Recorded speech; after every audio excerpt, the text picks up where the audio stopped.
በዛሬው ፕሮግራማችን ላይ በዓለማችን ታሪክ ላይ በጣም አስገራሚ ከሆኑ ነገስታት መካከል አንዱ የሆነውን የእስራኤል ንጉስ ቦልድዊን አራተኛ ታሪክን እንመለከታለን።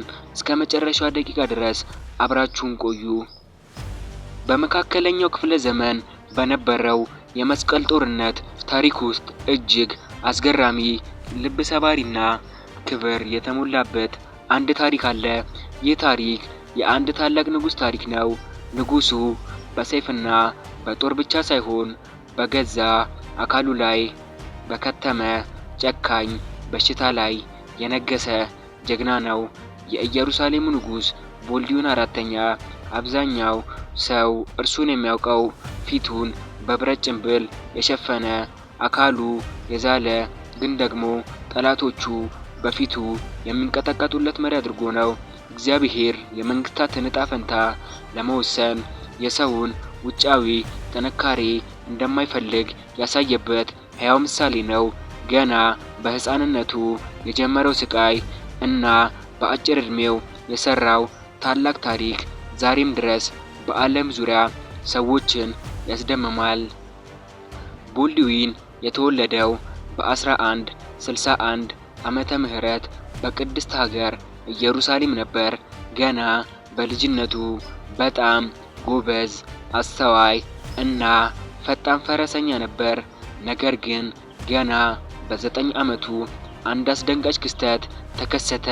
ከጓደኞቹ ጋር በቤተ መንግስት ውስጥ በመስማርና በሹል ነገሮች እየተዋጉ ሲጫወቱ ሌሎች ልጆች በህመም ሲጮሁ፣ ቦልድዊን ግን ምንም አይነት ህመም አይሰማውም ነበር።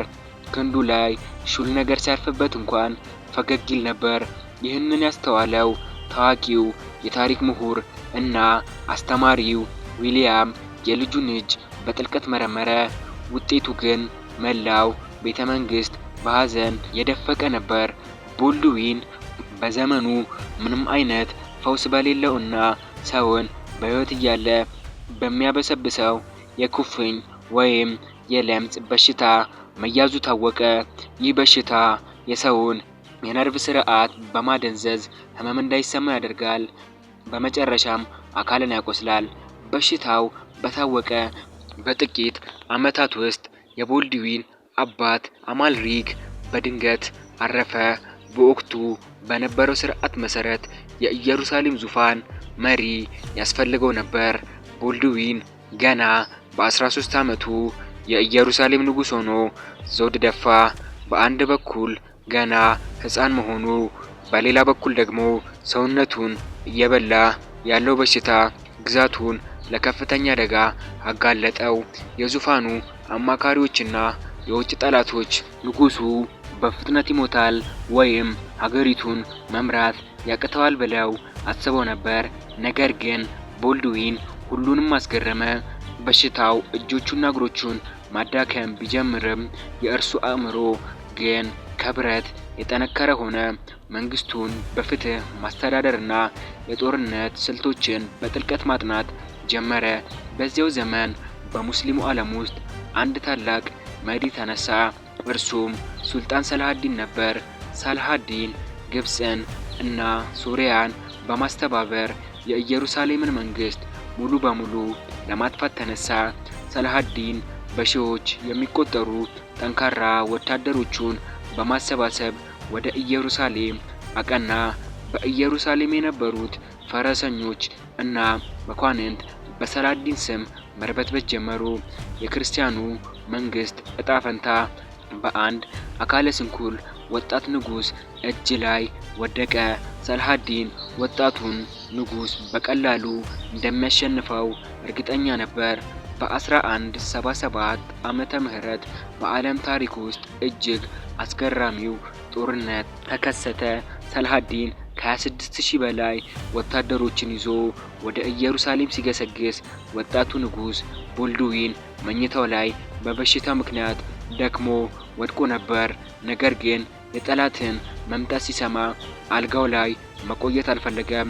ገና በ16 ዓመቱ በአንድ እጁ ብቻ ፈረሱን እየመራ ከ300 በላይ ፈረሰኞችና በጥቂት ሺህ ወታደሮች ታጅቦ ጠላትን ለመግጠም ወጣ።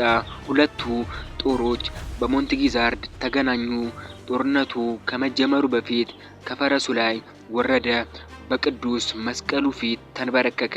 እግዚአብሔር ሀገሩንና ሕዝቡን እንዲያድን በእንባ ጸለየ። ይህን ያዩ ወታደሮች በከፍተኛ ስሜት ተሞሉ።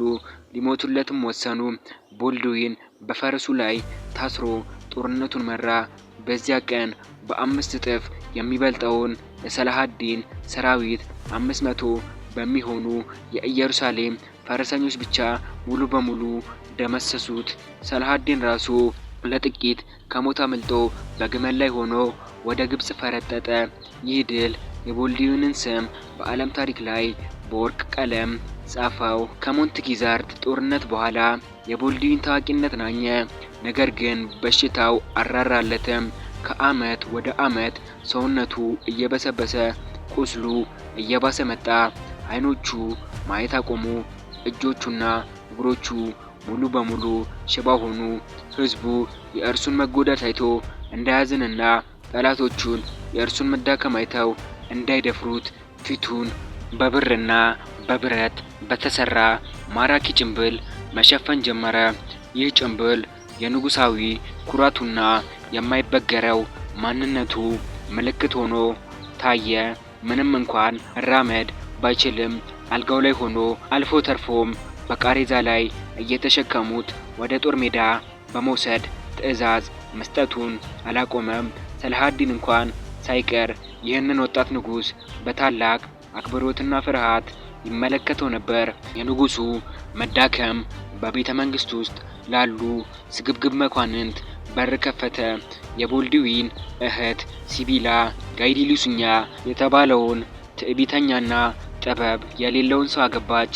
ጋይ እና ጓደኞቹ ንጉሱ የሚሞትበትን ቀን በጉጉት ይጠብቁ ነበር።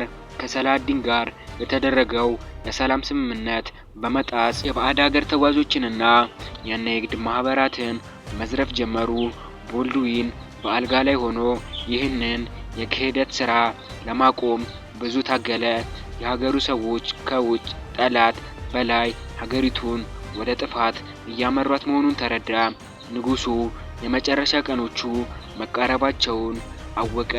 በ1185 ዓመተ ምህረት ቦልዱዊን አራተኛ ገና በ24 ዓመቱ የመጨረሻውን የህይወት እስትንፋስ መተንፈስ ጀመረ። ለ11 ዓመታት ሙሉ ግዛቱን ከውስጥ በሽታና ከውጭ ጠላት ጠብቆ አቆይቷታል። ከመሞቱ በፊት ለኢየሩሳሌም ሕዝብ ሰላምና አንድነት ተመኘ። በመጨረሻም በዚያችው በተቀደሰችው ከተማ በአልጋ ላይ ሆኖ በሰላም አረፈ። እርሱ ሲሞት ክርስቲያኑም ሙስሊሙም አዘኑ። ታላቁ ጠላት ሰላሃዲን እንኳን ሳይቀር በዓለም ላይ እንደዚህ ያለ ጽኑ ደፋር መሪ አይቻላውቅም በማለት አክብሮቱን ገልጿል። ቦልዱዊን ከተቀበረ በኋላ የኢየሩሳሌም መንግስት ጥበብ የሌላቸው መሪዎች እጅ ውስጥ በመግባቷ በጥቂት ዓመታት ውስጥ ወደቀች። የቦልዱዊን አራተኛ ታሪክ የሚያስተምረን ትልቁ ቁም ነገር እውነተኛ ጥንካሬ የሚመነጨው ከሰውነት ጤንነት ወይም ከጡንቻ ሳይሆን ከአእምሮ ጥንካሬና ለሀገር ካለ ታማኝነት መሆኑን ነው። እርሱ የአካል ጉዳቱ እውነተኛ ጥንካሬ የሚመነጨው ከሰውነት ጤንነት ወይም ከጡንቻ ሳይሆን ከአእምሮ ጥንካሬና ለሀገር ካለ ታማኝነት ነው። እርሱ የአካል ጉዳቱ ታላቅ ስራ ከመስራት እንዳላገደው ያሳየ የክፍለ ዘመኑ ድንቅ መሪ ነው። ይህንን ልብ የሚነካ ታሪክ ከወደዳችሁት ቪዲዮውን ላይክ ማድረጋችሁን እንዳትረሱ። ለቻናላችን አዲስ ከሆናችሁ ደግሞ ሌሎች መሰል ድንቅ የታሪክና የፍልስፍና ቪዲዮዎች እንዲደርሷችሁ ሰብስክራይብ አድርጉ። በሚቀጥለው ቪዲዮ በሌላ ታሪክ እስከምንገናኝ ድረስ ሰላም ሁኑ።